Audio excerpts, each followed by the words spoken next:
Olá, estamos começando mais um episódio do Aqui Acontece Pirapora e neste episódio iremos receber Francisco Braga. Francisco, seja bem-vindo.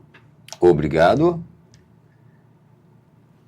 De início, já vamos para uma primeira pergunta. Francisco, quando a Rádio Pirapora nasceu, o que ela queria ser para a cidade e o que se tornou com o tempo na sua visão de quem viu tudo de perto? A rádio, ela veio para cá e sempre seguiu o lema da Itatiaia, que é de Belo Horizonte, a Rádio Mãe, que é a integração da população, desenvolvimento, né, da população e da cidade economicamente, né, e esse sempre foi a intenção e os valores que a rádio sempre pregou, né? Dá para ver que você sente isso de perto, né? Verdade. A gente, ao longo da história, ao longo do tempo, a gente se envolveu muito com isso, né? Dando importância ao piraporense, né? Para que ele pudesse crescer, pudesse se tornar, né? O que é hoje, uma cidade gostosa, uma cidade bonita, de um povo muito bacana. Naquele período ali, ser locutor era quase ser um porta-voz. Como você encarou isso? Quando eu cheguei para cá, foi em 1988, final de 88, eu sou de Brasília de Minas, Sim. E já fazia trabalho de palanque. Olha que bacana. Era locutor de palanque, já tinha apresentado festivais, festas, aniversário da cidade. Me recordo apresentando aí Durval e Davi, com mais de 1.000 pessoas ali, né, em Brasília de Minas, na festa, e queria ser locutor de rádio. Brasília de Minas não tinha, duas cidades eu tinha interesse: Janaúba ou Pirapora. Pirapora eu já conhecia através dos seus artistas, Marco Ribas, vários outros, né, nos festivais daquela época, porque tinha muito festival na região. E eu quando morava no Rio de Janeiro, eu já recebia material daqui de Pirapora, o jornalzinho falando dos artistas, e tinha eu quero conhecer aquela cidade. Aquilo ali, eu falei assim, aquilo ali é um celeiro de cultura, aquilo ali tem um centro cultural muito bacana, muito bonito, porque tem muita gente boa ali. Aí eu falei assim, eu quero conhecer. Aí vim a Pirapora para conhecer e imediatamente ouvi a rádio, ouvi a Ademir Santos, vi o Rio São Francisco, olhei para um lado, olhei para um lado, olhei para o outro, falei assim, é aqui que eu vou ficar. Fui logo, imediatamente, na rádio, né? O Freitas me pediu uma fita demo, que é uma apresentação, eu fazendo de conta que estivesse apresentando, inclusive não conhecia nada, ninguém aqui. O Lula, lembra do Lula? Que tinha um som, discos aqui. Ele, na época que eu cheguei para cá, ele morava na rua Montes Claros, num prédio de 2 andares que tem lá. E os discos eu cheguei para ele e falei assim, olha, eu estou precisando fazer isso, isso, isso. Na hora ele chamou um dos garotos lá, falou assim, grava com ele. Aí eu gravei essa fita demo, levei para o Freitas, eu falei assim, começa na semana que vem. E nós tínhamos eu tinha aqui um locutor, que era meu conterrâneo, e ele foi me treinar, Carlos Dias, né? E lembro de Carlos Dias aos domingos, fazia o programa no domingo, e fui treinar com o Carlos Dias. Fiquei ali uma semana treinando com ele, e logo depois o Freitas me passou para a noite, no domingo, né? Um programa só por semana. Olha que bacana, Francisco veio através da cultura de Pirapora, que é muito rica. Sim. Grandes nomes, Marco Ribas. Depois eu vou falar bem a respeito disso. Maia. Mas de repente eu fiquei e olhei para um lado e falei assim, cadê o Centro Cultural? Ê, Pirapora! Cadê, né? Aí, mas isso eu vou deixar para a gente comentar, porque eu já falei isso, inclusive, no ar. Então, o que acontece? Eu fiquei um tempo ali fazendo o programa no domingo, aprendendo. Nós tínhamos um programa chamado Pirapora é Dona da Noite. Lembro. Jairo Ribeiro. Lembro. Pirapora, aquela voz bonita do Jairo. E o Jairo também, ele era narrador de futebol. Ele que narrava o futebol aqui muito bem, por sinal. O Jairo resolveu não, a polícia, como ele era policial militar, ele foi transferido para Bocaiúva. Exatamente no mês em que Freitas estava de férias, estava viajando.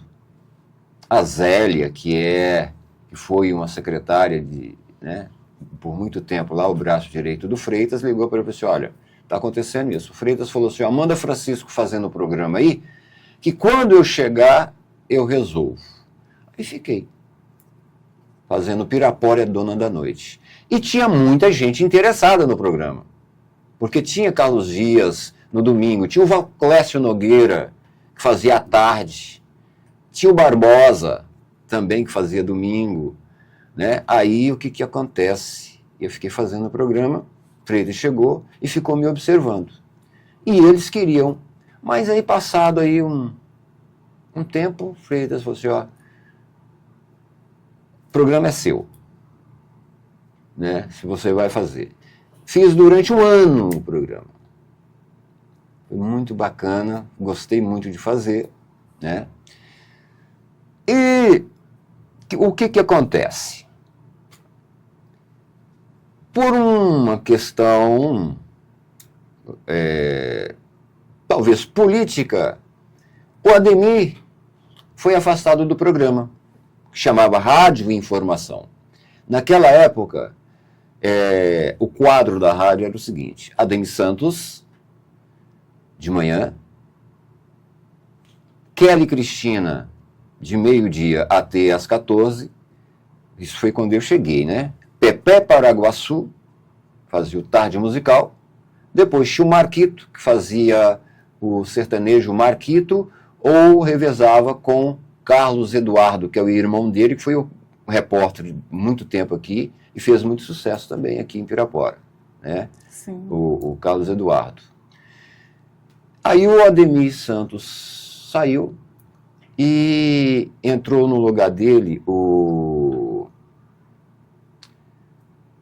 Amarildo Silva, o finado Amarildo Silva, que ele estava retornando, porque já havia trabalhado na Rádio Pirapora, tinha saído, ido para fora, e depois retornou a Pirapora, e o Freitas o colocou para fazer o programa no lugar do Ademir Santos. Ademir ficou, não sei se você já deve ter visto lá na rádio, que tem uma máquina de escrever ali. Você lembra que tem ali na entrada? Aquilo ali é uma relíquia. Ademir Santos usou muito aquela máquina para redigir os textos, as notícias. Ele ficou de hora em hora entrando com uma notícia ali. Só que foi inaugurado em Várzea da Palma a rádio Guaicuí, do grupo Rima. Sim. E o Amarildo Silva foi convidado para dirigir, ser o diretor dessa emissora. Aí, logicamente, ele deixou a rádio para poder, né, se ascender como diretor. Só que o Freitas não queria trazer o Ademir. E eu fazia programa, já tinha um ano que eu estava fazendo um programa Pirapora é Dona da Noite. Freitas me chamou lá e você dá conta de fazer o programa? Eu não ia dizer que não, né? Falei assim, dou, né? Dou.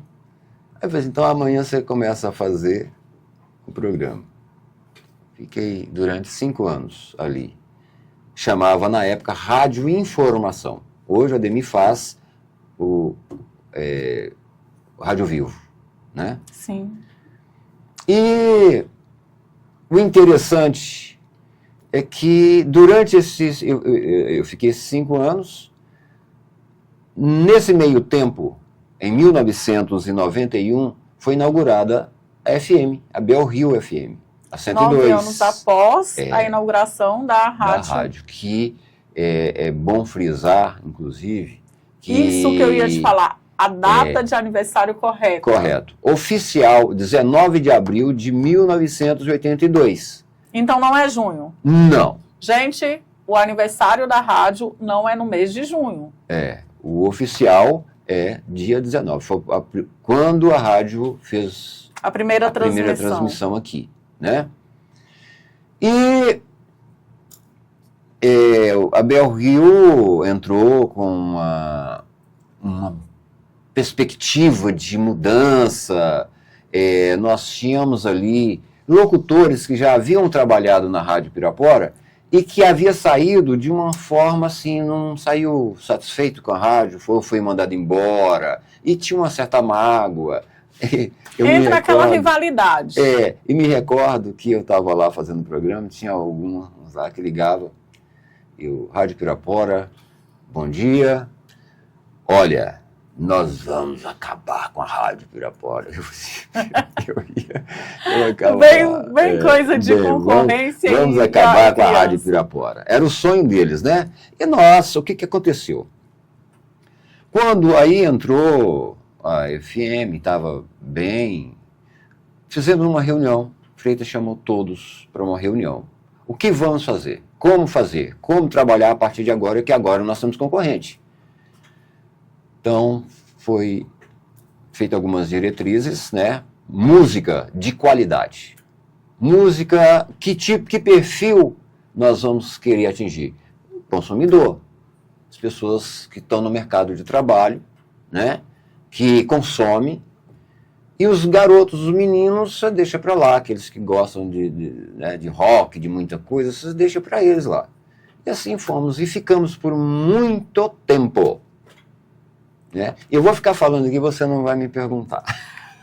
Mas está tão agradável o papo. Pois é, aí o que acontece? Mais ou menos 5 anos depois, o Alexandre Diniz iniciou lá na 102 um programa chamado Giro da Notícia. Recordo. Programa, um jornalismo excelente, porque Alexandre Diniz é um profissional fantástico. Verdade. Né? Trabalhou em TV, em Brasília, trabalhou aqui na Rádio Pirapora com uma voz, com um raciocínio, é um cara excepcional. Ele é perspicaz, assim, nas falas, coerente. Isso, excepcional. É muito inteligente nas colocações também. Sim. Então, ele começou lá e subiu a audiência, porque na Rádio Pirapora nós não tínhamos um jornal de 1 hora, de duração de 1 hora. Era de pílulas de hora em hora. E o que acontecia? Quando dava meio-dia, as pessoas ligavam, desligavam da Rádio Pirapora e sintonizavam a 102. Para acompanhar as notícias locais. Que eram 1 hora de duração. E não voltava mais, que quando um ouvinte muda para outra emissora, a probabilidade dele retornar é muito remota. E como, por exemplo, os nossos ouvintes mudavam, eles começaram a gostar também da plástica da 102, porque acostuma. Porque era um hábito. Inovador, era mais jovial, era aquela pegada mais diferenciada, que a Rádio Pirapora, eu costumo dizer que ela virou uma mãe, principalmente para aqueles que têm uma raiz ali de notícias, de receitas com a Ademir, uma informação diferenciada. Sim. Mas a gente sabe que o rádio ele tem poder assim de fazer companhia. Já teve algum ouvinte que te agradeceu por estar ali quando ninguém mais estava? Sim, sim. Fala pra gente um pouquinho dessa história. Uma certa vez, eu fazendo o programa Pirapora Dona da Noite, alguém ouvindo, e eu passei uma mensagem, né? Li uma mensagem. Depois a pessoa falou para mim que estava pensando em se matar. e ouviu aquilo que eu falei, né? Muitas coisas. Nós, na época, no Rádio Vivo, no Rádio Informação, foi na época do Alid. Sim. Na época do Alid, em que nem os funcionários recebiam salário. Época triste. Triste. Estavam passando fome. Verdade. Inclusive foi montada uma barraca para arrecadar alimentos para os funcionários públicos. Perderam a credibilidade, o comércio não vendia mais para funcionário público. Ô, gente, vale ressaltar que nesse período não era somente a credibilidade. A cidade praticamente ela ficou largada. Sim. Houve sujeira, não tinha coleta de lixo. Nada. A cidade sofreu muito e a população em si. E nós tínhamos lá um quadro, Rádio Esperança, que a gente fazia pedido, cestas básicas chegavam lá aos montes, sabe? E as pessoas levavam mesmo, ajudavam, pegava, colocava a cesta básica na bicicleta. Nossa, e saía, bacana. Às vezes, fiz um pedido para uma cesta básica para uma pessoa lá no São Geraldo. Pessoas saíram daqui, da Vila Branca, de outros lugares aqui, com a sua bicicletinha, levando a cesta básica para entregar a pessoa lá, sabe? E isso era muito forte, era muito interessante, e muitas pessoas foram ajudadas, né, com esse programa, né? Na época, quando eu estava falando para você sobre a 102, e falar da criação do Jornal da Rádio Pirapora. Perfeito. Né? Odair Cardoso, para mim também eu gosto muito do Odair. Hoje o Odair está muito bem, viu? Ele trabalha na TV, nossa, lá em Patos de Minas, né? Já há bastante tempo. Tem muita saudade dele, porque a gente era muito parceiro, eu fazendo então, de manhã. Mandar um abraço para o Odair. Odair Cardoso, né? E eu fazia programa de manhã e ele à tarde. Aí o Freitas me chamou e falou assim, porque já estávamos entrando naquela fase de computador, né, de digitalizar, de fazer, mudar o sistema lá, tirar aquela maquininha, encostar aquela maquininha de escrever, né? E o Ademir não tinha muita habilidade com essa coisa dessa tecnologia, né? Aí, e eu, além de fazer esse programa, eu também era responsável técnico da rádio. Eu que cuidava dos equipamentos. Não eu consertava, eu cuidava do equipamento e para mandar para poder para o concerto, sempre mantendo os aparelhos em funcionamento. E Freitas me chamou lá e falou assim, olha, Francisco, nós precisamos tomar a providência. Nós estamos perdendo a audiência à tarde. Nós precisamos criar um jornal aqui. Eu vou fazer o seguinte, eu vou voltar ao Ademir, vou te dar 15 dias para você formatar o jornal, só que eu quero um jornal no formato da Itatiaia, um ping-pong, homem, voz de mulher. E você vai treinar uma mulher para poder fazer o jornal com você. Aí, tá. Para mim era um desafio, porque eu nunca tinha feito jornalismo, nunca tinha mexido com isso. Bom, mais um desafio. Fui para o estúdio. E nós escolhemos, né, foram 2 garotas, 2 mulheres para serem treinadas. Você recorda o nome? Sim. De uma delas, né, da Irani, da que foi escolhida porque Irani a outra... Fernandes. Irani Fernandes. A Irani foi escolhida, né, por mim, pelo Freitas, porque... E fomos montar esse jornal. Fomos treinar, sabe? Porque existe é um ping-pong mesmo, né? Então tem que ter sintonia, tem que ter harmonia para poder fazer. Sim. Saber que hora que entrar, a hora que você vai... As ênfases que tem que dar, às vezes até no mesmo texto, você faz um parágrafo, ela faz outro, não é você faz um texto e eu dou outra notícia e você dá outra, não. Sim. A notícia, né? Uma complementando a outra. Aí a pessoa entra no parágrafo. E nós fomos lá apresentar o jornal. Deu muito certo. Deu muito certo porque nós conseguimos equilibrar. Nós tínhamos repórter, que era o Cláudio César, Cristiano Santos e Rogério Carlos, eram repórteres. Sim. Aproveitando, vou mandar um abraço aqui para Rogério, meu amigo de anos, da época do futebol. E foi nessa época que o Rogério entrou na rádio, na época do jornal, da criação do jornal. Né? E deu tanto certo que a gente equilibrou a audiência, a gente ficou e o Giro da Notícia acabou. Né? E a gente ficou lá fazendo, né? Continuamos fazendo por muito tempo.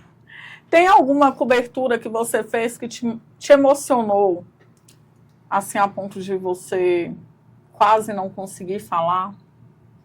Olha, assim não, mas coberturas fantásticas que fazíamos, carnaval, na época do Bom Carnaval.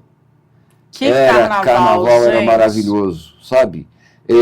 Tínhamos um dos melhores carnavais de Minas. De Minas, era o melhor carnaval de Minas. Vinham ônibus de Brasília, de Belo Horizonte, região. Sim, era famosíssimo, né, o carnaval. Então, o que acontece? Eu, como responsável técnico, eu saía uma semana antes, quando começavam a montar o palanque. Você estava lá.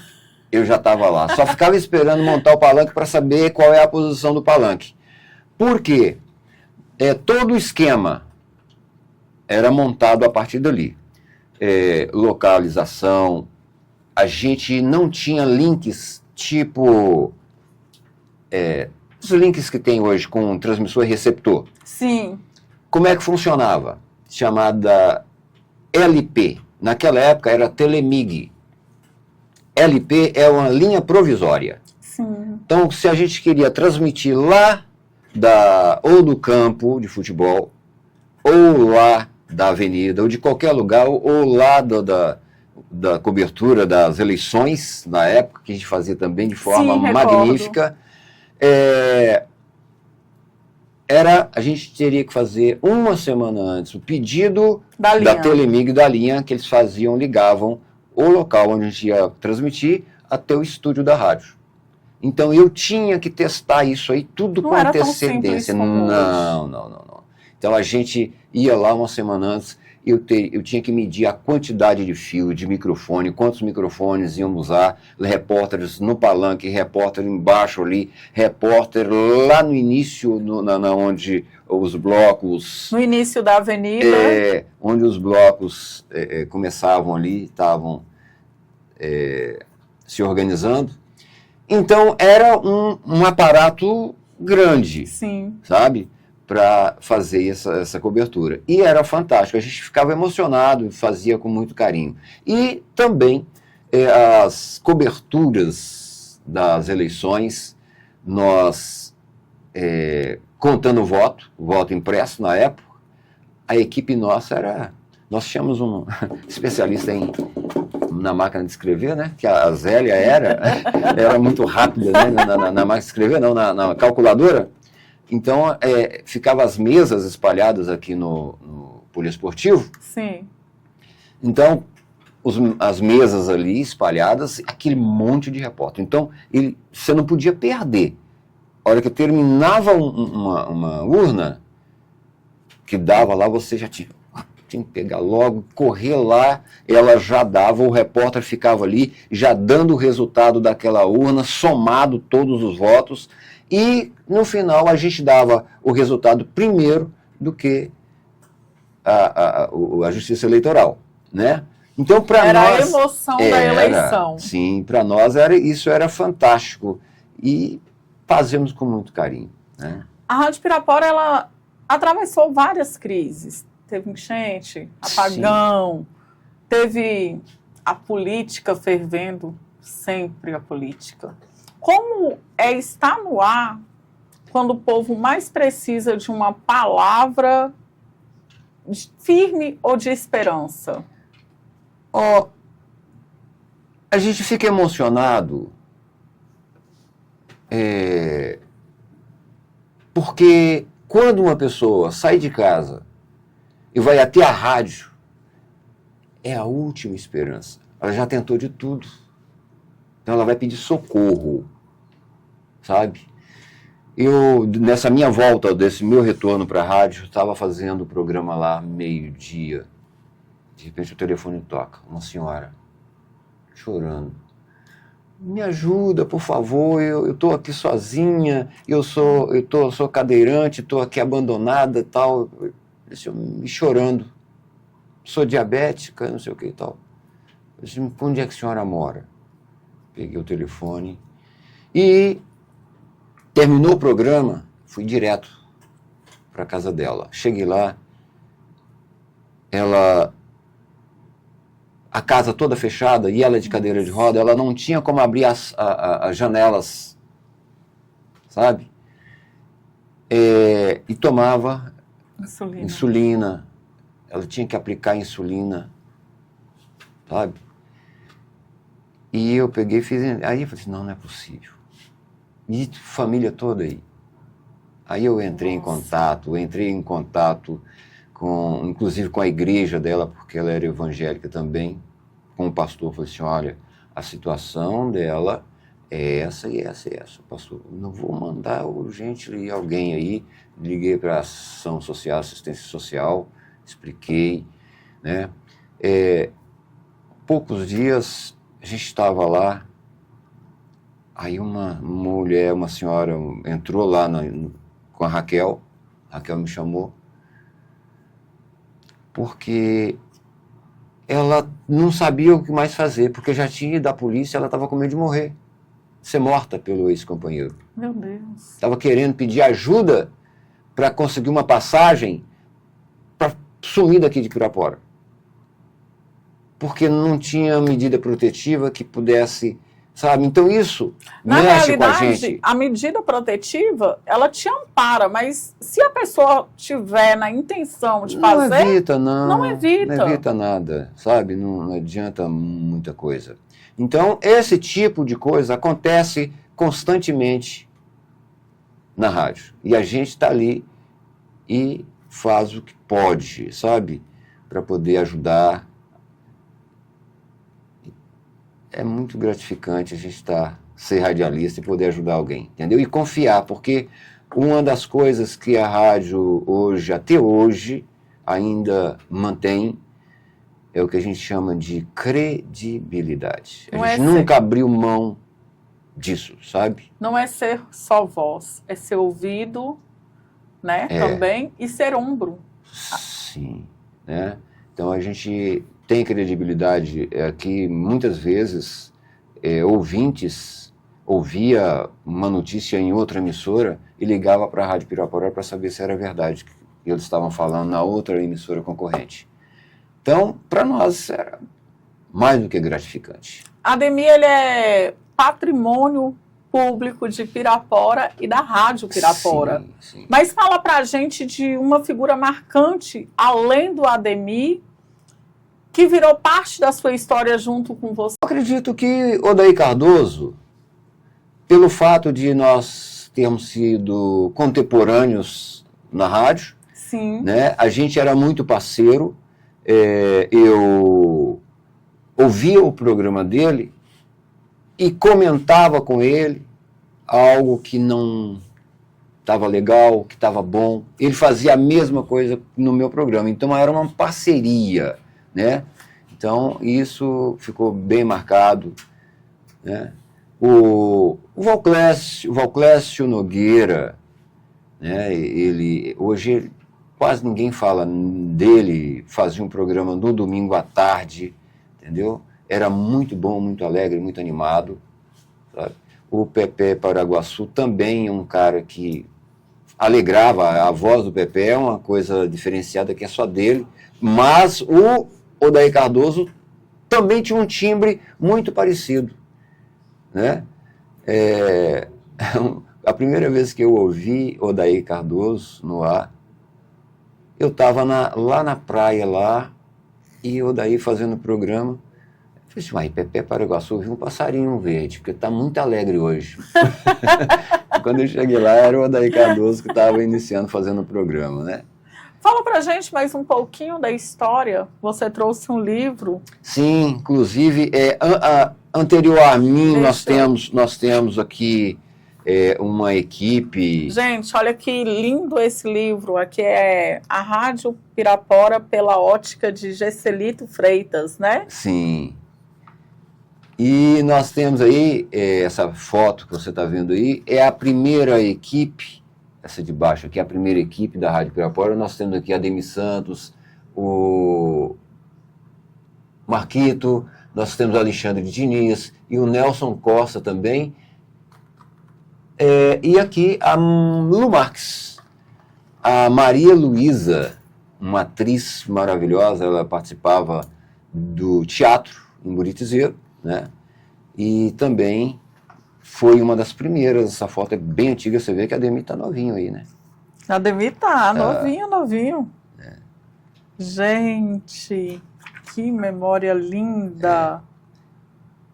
Olha, a cobertura da visita do presidente Tancredo Neves em Pirapora. Sim. Isso é história. Pirapora, a Rádio Pirapora estava lá.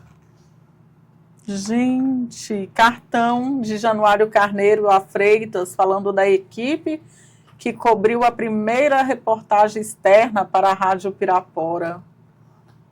Nossa, que bacana! No ano de 19 de abril de 82. Sim. Sim. 19 de abril de 82. Gente de Deus, que coisa linda. Gente, fala um pouquinho pra gente da história. O Freitas era um jornalista e trabalhava na Itatiaia. Ele estava lá. O Januário Carneiro queria montar uma emissora. Ele conseguiu uma concessão para Pirapora. E incumbiu o Freitas da missão de abrir a rádio. Freitas chegou aqui com uma pastinha debaixo do braço e um sonho. Então o Freitas, ele não era o dono da Rádio Pirapora. Gente, você sabia disso? Não, o Freitas não era o dono da rádio. A rádio era da Itatiaia, da rede Itatiaia. E ele chegou para cá com uma pastinha debaixo do braço e um sonho na mente, na cabeça. E foi trabalhando isso. Não foi rápido assim, chegou, montou e funcionou, não. Foi muito complicado. Foi construído. Foi. O equipamento que mandaram para cá, sucata. Entendeu? O transmissor, o primeiro transmissor de 1 quilo, tinha sido feito manutenção nele lá e mandaram para cá. A mesa, antiquíssima. Os equipamentos, nós tínhamos toca-discos, cartucheira, né? Cartucheira é um equipamento, ele parecia uma fita cassete, só que... grande. Grande. O cartucho era mais ou menos desse tamanho e tinha uma fita ali dentro que girava, rodava. Lembro ali, disso de certo? novelas. Então, aquele era o cartucho e os toca-discos, né, grandes aqui para poder, que a gente trabalhava com LP, né? Então, nós tínhamos 2 toca-discos aqui e desse lado aqui ficava uma banquinha que a gente colocava, fazia a seleção dos discos da nossa discoteca, que era muito boa, ela devia ter mais ou menos mais de 5.000 discos ali, né? Então, a gente chegava, fazia, e era tão interessante, tanto tempo fazendo, que você chegava na rádio e falava assim, Francisco, você tem tal música aí? Eu falo, tem. Aí, o que acontece? Eu ia para frente olhava para um lado, olhava para o outro, tal, e daqui a pouco, certinho, né? Porque você conhecia, a gente passava a conhecer isso aí. Nós tínhamos uma sempre organizado. Muito bem organizado, tudo organizado por gênero, né? E nós tínhamos um aparelho que era um reverber, é tão antigo quem conhece, tinha uma mola dentro dele, sabe?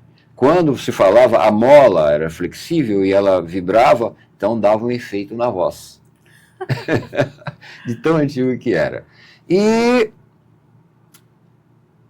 lá na discoteca, nós tínhamos um toca-disco para poder ouvir as músicas, né? Para escutar músicas.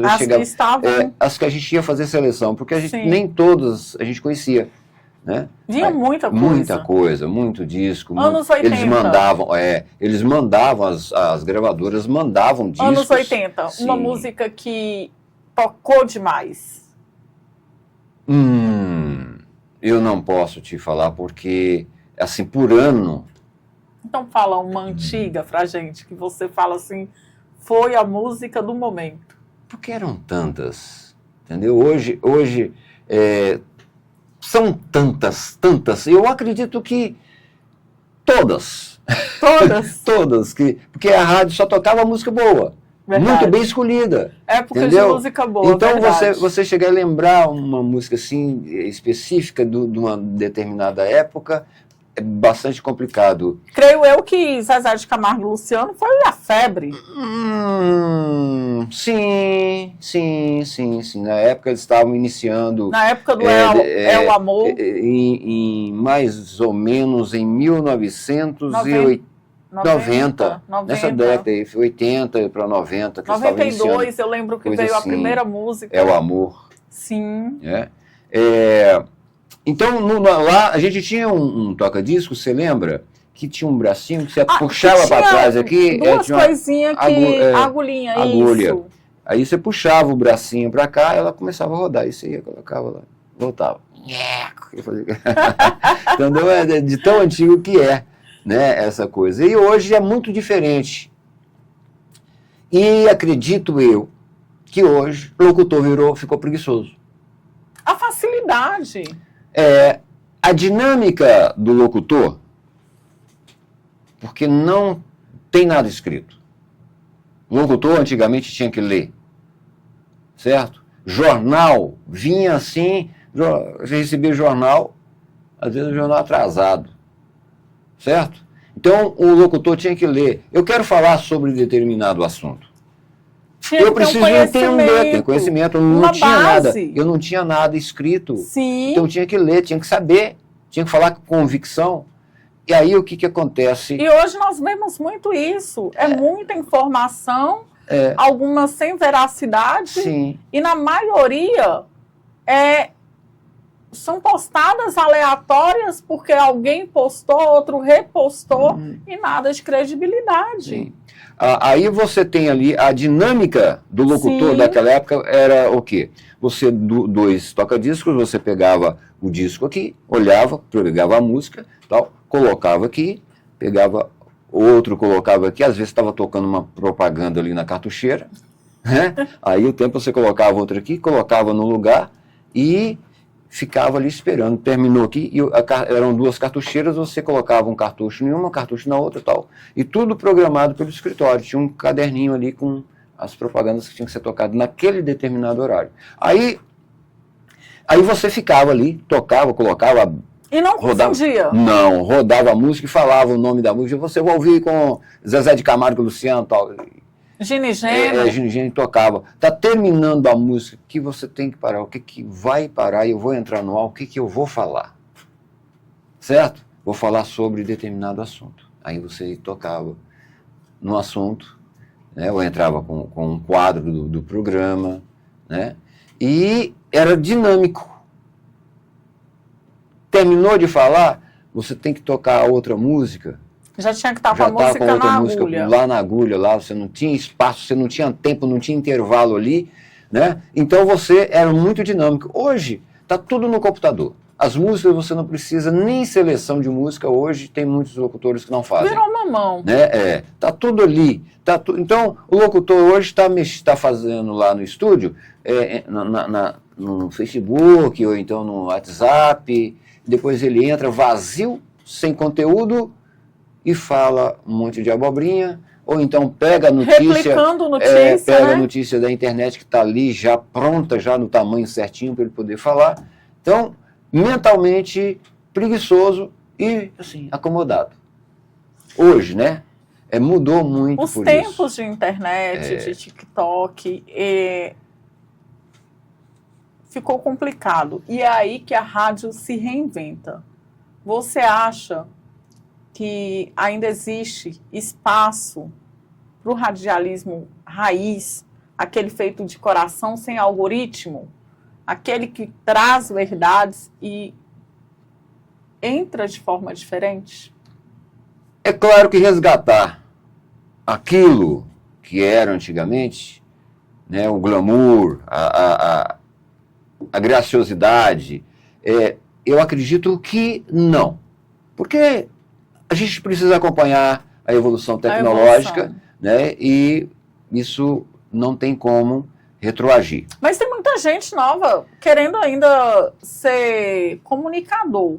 Que conselho você dá para quem entra aí nesse mundo e acha que é só ligar o microfone, como a gente está falando aqui, e pronto? Eu treinei muitos locutores lá na rádio. Eu treinava muitos. Muitos desses aí passaram pelas minhas mãos, certo? Sim. Chegavam lá, eu quero ser locutor. Eu fazia uma pergunta, por quê? Dependendo da resposta, eu nem dava atenção mais. Olha, por quê? Nem vou me atrever a perguntar, gente, porque eu estou tentando ser, pelo menos, uma comunicadora a nível de Francisco. Primeiro, você precisa gostar de se comunicar. Perfeito. Entendeu? Tem que gostar. Naquela época, o locutor era muito assediado. Sabe? A voz de ouro, gente. Era muito assediado, recebia carta de todo, né? E as ouvintes, não é assediado sentimentalmente, não. As ouvintes se apaixonavam mesmo pelo locutor. Sem conhecer? Sem conhecer, sem ver, né? E mandava cartas, e tinha as cartas que a gente recebia todos os dias. O Daí Cardoso chegava lá com um monte de carta, lá, e levava, né, aqueles bilhetes, recado. Carta perfumada? Né, lá para o estúdio para poder, pedido de música, né? Tudo aquilo ali, a Rádio Pirapora ficava o tempo todo. Aquela escada ali era gente entrando e saindo daquela escada ali o tempo todo. Então, era um tempo, era muito bom. E o que eu, respondendo ainda, complementando, às vezes a pessoa fala assim, não, porque eu acho que locutor ganha muito. Não ganha. É rentável. A pessoa, ela tem essa visão. Pensa que o salário é muito bom. Não é. Sabe? Principalmente rádio de interior, não é. Porque... Eu vou pegar todas as menininhas, porque locutor era chamado toda hora para festa de debutante, né? Era festa para isso, era festa para aquilo, e ter um locutor numa festa era como ter uma celebridade na época, sabe? Então, era convidado o tempo todo. Então, o cara achava que aquilo ali, aquele glamour do locutor, tal, aquilo, eu quero ser também igual a ele. E, na realidade, eu sempre disse que a profissão, ela traz um pseudo status mentiroso, entendeu? Porque o locutor, para manter aquele padrão, ele precisava ganhar muito. É uma roupa nova todo dia, né? É um sapato novo, é uma coisa assim. Então eu tinha que bancar isso, e não dá, o salário não dava para fazer isso. Então a pessoa tinha que tomar cuidado, né? Eu sempre aconselhava cuidado, né? Porque vivia um mundo ilusório. Então, para ser um comunicador, qualquer um pode ser, mas de sucesso, tem que amar o que faz. Perfeito. Né? Senão, não consegue. Perfeito.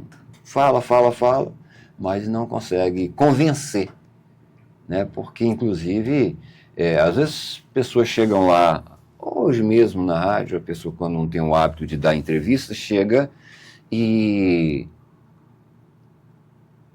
Estou muito nervoso, estou muito nervosa. Eu cheguei lá assim.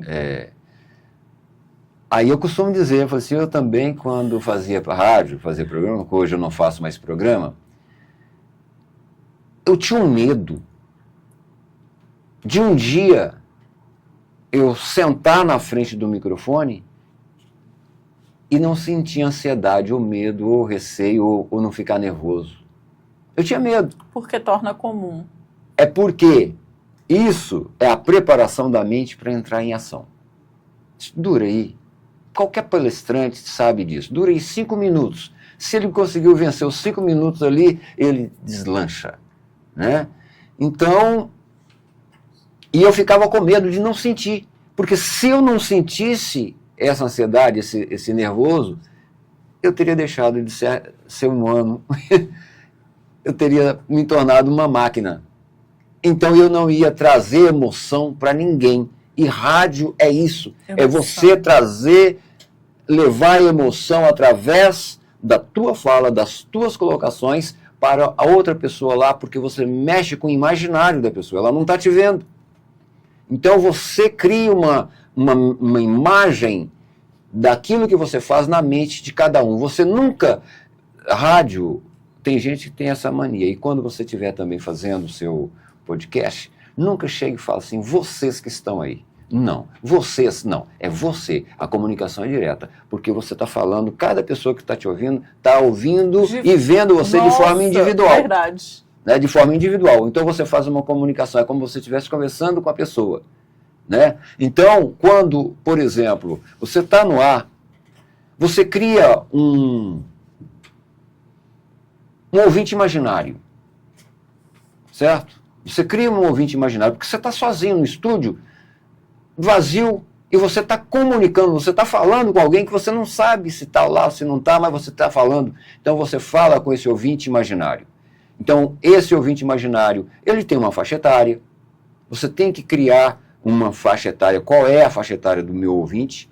Porque você vai comunicar com esse pessoal. Quero te agradecer, Francisco, por tudo e por tanto, porque foi uma riqueza esse momento com você e espero que esse momento possa se repetir outras vezes, porque Francisco é cultura, Francisco é raiz e Francisco é Pirapora. Eu que agradeço, gostei muito, muito acostumado a entrevistar, nunca fui entrevistado, primeira vez. Lógico que eu também fiquei nervoso. Que honra! E agradeço a você, foi muito bom estar aqui.